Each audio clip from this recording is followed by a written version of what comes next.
volta aí pro estúdio para vocês. A gente está aqui de volta ao vivo com o Queensryche aqui no estúdio, depois desse show quente, né não, Jimmy? Well, welcome guys. So, how was it for you? It was hot, right? It was hot. Great crowd, fantastic crowd. It was a great show. Actually, the crowd was really with us the whole time and seemed to know most of the songs. And we're singing along. I got lost a couple times because we haven't played these songs in a while, and I looked out and I was reading the lips of the fans who were singing along, so I found my way back. Bom, o Jeff falou que a plateia estava muito animada, sabia várias músicas de cor, que ele inclusive chegou a se perder, esquecer a letra em alguns momentos, mas ele olhava o público cantando e aí conseguia lembrar das letras dos sucessos do Queensryche.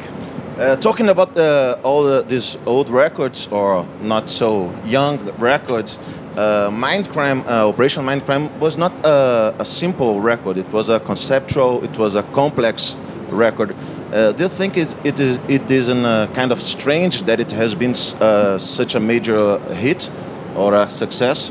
Yes, I think it's very strange, and I love the fact that it's strange, and it actually gives me a lot of confidence in the intelligence of people to be able to follow a story along, you know, and not just look at music as something derivative, but actually look at it as something that is artistic and that can move you, you know, and maybe influence your thinking a little bit. I like the fact that people take it very seriously. Great. Na verdade, eu perguntei para eles sobre o disco que talvez tenha sido o disco que tirou eles do anonimato e que tenha realmente estourado pela primeira vez, que foi o Operation Mindcrime, que é, na verdade, aquele famoso disco conceito, a gente já falou sobre isso, mas é um disco conceito, é um disco que tem uma história bem mais complicada, um disco que fala sobre o caos social nos Estados Unidos, algumas coisas que não são padrão, né, não são feitas para serem hits, e que eu perguntei para ele se não era meio estranho que um disco tão difícil, talvez, tivesse sido um sucessão, e ele falou que sim, ele acha estranho e acha muito legal, porque na verdade prova que não é só música feita para festa, que é o que realmente funciona com o público, e ele ficou muito feliz que as pessoas tenham tido a sacação de acompanhar um disco que conta uma história, e ainda assim o disco ter ido tão longe nas paradas de sucesso, etc. Então. Pois é, e essa é a primeira vez dessa nova formação do Queensryche, liderada pelo Geoff Tate aqui no Brasil. Acabaram de lançar o disco Frequency Unknown e vamos saber se ele considera, de repente, essa nova fase um novo começo na carreira dele. So, Geoff, this is the first time of this new lineup in Brazil. You guys released Frequency Unknown a couple of months ago, and do you consider this a new beginning for you? Well, I consider the band definitely a new beginning, yeah. It's a great band, a great bunch of people. We have a lovely time playing music together. We have a lot of laughs on the road, a lot of fun times, which is why, you know, you start a band in the first place, because you like the people that you're with, right? And you have a good time playing music. And it's a very artistic bunch of people, and we came together very little on the last album, but I think on the next one we'll all come together even more, and everyone will contribute a lot more, and it'll be more of a band effort, you know. Bom, ele diz que sim, considera um novo começo não só para ele, mas como para o Queensryche, que o novo álbum, ele ficou satisfeito com o resultado, mas acha que o próximo álbum dessa nova formação vai rolar um entrosamento ainda melhor, então promete aí ser um álbum também mais interessante para os fãs do Queensryche. E essa nova formação não é brincadeira, né? A gente está falando dos irmãos Sarzo, que já tocaram em inúmeras bandas, e a gente tem aqui o Mr. George Wright, que veio para o Brasil tocando com esse CDC. Mr. Wright, you came to Brazil already, playing with AC/DC and Dio. Gee, man, now you're here with Queensryche. What the hell? Is there any You like band? to play with legends, right? It's pretty good, you know. What else do you need? Maybe Elvis? I don't know if he's in the building. Eu perguntei, na verdade, pro Simon Wright. Ele já veio pro Brasil tocando com esse DC e com o Dio, e agora ele tá aqui com o Queensryche. Quem falta? Ele veio pro Brasil tocando com, né? Se faltava o Elvis, agora ele falou que se o Elvis estiver no prédio, ele toca também, né? E vamos ver com essa nova formação, que são todos músicos muito experientes, como eles receberam esse convite para entrar para a formação do Queensryche, liderada pelo Geoff Tate. So all of you guys have a lot of experience in the rock world, and how did you receive the invite to join Queensryche? Can you check on the mic, please? That is the microphone. Thank you. How did I come about to join the group? Well, actually, Jeff and I, we had talked, and we talked for a while the first time, and we kind of connected really well over the phone. And he asked me if I wanted to join the band. I said, yeah, of course, I would love it. I've always been a fan of the band. I love the songs, and it's kind of the style that I really enjoy playing. So it's really, it's great playing all those songs, you know, and I'm looking forward to more new songs as well. Ele me falou que ele já era amigo do Jeff de longa data, eles sempre mantinham contato, e aí quando rolou todo esse lance aí da divisão do Queensryche, o Jeff convidou ele por telefone, ele ficou muito feliz, já era fã da banda, já conhecia o material e agora está ansioso para continuar na estrada com o Queensryche e ajudar a compor o próximo álbum também dessa nova formação. Jeff, sorry to bring you bad memories, but I have to ask you, what about that bomb incident in Iraq, man? Can you tell us a little more about that? Well, yeah. Well, first off, it was an exceptional honor to be asked to come over there and play for the troops, and something that I quite enjoyed, the interaction with American troops and also other troops from other countries there as well.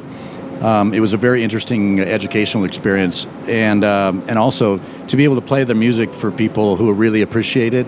It's a wonderful thing and a gift. So I feel very humbled by the experience. Also, we had a bomb go off about 100 yards from where I was standing, and that is quite a sobering experience when something like that happens to you. It was early morning, the sun had just come up, and it was already 140 degrees Fahrenheit outside, and I was standing outside in my underwear, and I was eating a cup of yogurt and watching the sun come up, and all of a sudden, kaboom! You know, a mortar went off, and it went off and took out a building that was I could see the building right there. So if the building wasn't there, I probably would have died. The building took the force of the explosion, but it definitely scared me. And I have a lot of respect for people that go over to places like that are in battle and that come back and survive, you know, intact, because it's a very humbling experience. I'll translate that, and then maybe we can talk about the American Soldier just right after I translate your answer. Eu tive que perguntar para o Geoff, porque realmente eles tiveram uma experiência bem surreal. Eles foram tocar no Iraque para os soldados americanos de outros países lá, e ele falou que gostou muito dessa experiência. Foi um prazer tocar para as pessoas que gostam muito da banda e que realmente precisam de algum tipo de divertimento. Só que quando eles estavam lá, num dia de manhã, ele estava vendo o sol nascer de cueca e parece que um morteiro explodiu a uns 30 metros dele, na verdade, e se não tivesse um prédio ali na situação, o morteiro teria caído nele. E ele falou que foi uma experiência bem assustadora. Confesso eu que se não encaretar depois de uma dessa, não encareta com absolutamente mais nada. Mas eu tinha prometido que eu ia transmitir, que eu ia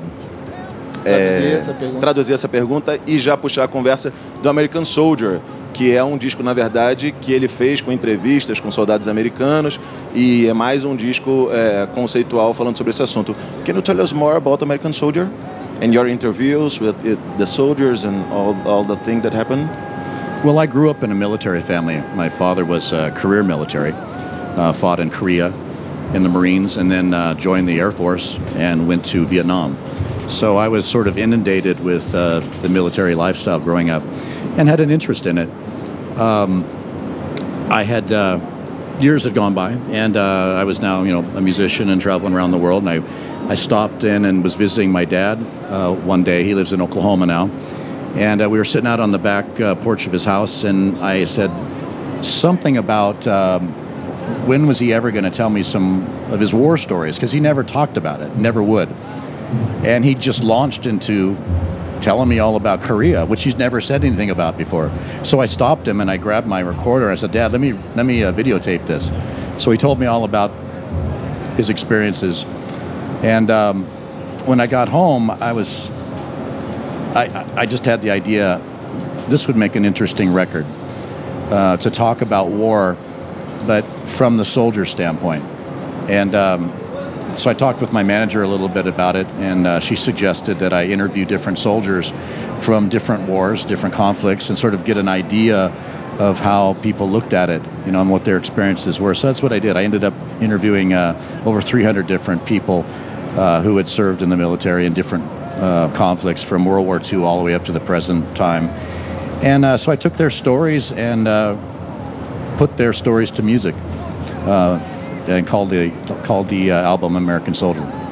Eu perguntei para ele, na verdade, sobre American Soldier, que foi um álbum que ele compôs basicamente baseado em entrevistas com soldados que ele fez pessoalmente, né? E ele estava contando que, na verdade, como o pai dele era um militar, ele cresceu, né, com esse background militar, sempre cresceu ali vivendo em torno da vida no exército, mas o pai dele nunca contava para ele sobre as histórias do que realmente tinha acontecido. O pai dele foi na guerra na Coreia e na guerra do Vietnã. E um dia, já depois de adulto, ele estava conversando com o pai e falou: qual é, pai, você nunca vai me contar aí as histórias sinistras que realmente aconteceram? E quando o pai dele começou a contar, ele falou: parou, deixa eu gravar isso daqui, porque isso aqui não é uma conversa qualquer. Começou a gravar, começou a ver que ali realmente tinha uma história. E aí conversou também com o empresário dele falou: cara, realmente acho que aí tem uma história muito boa. Então ele entrevistou mais de 300 soldados de várias guerras diferentes e escreveu um disco inteiro vendo a guerra do ponto de vista de um soldado. Essa é a ideia do American Soldier.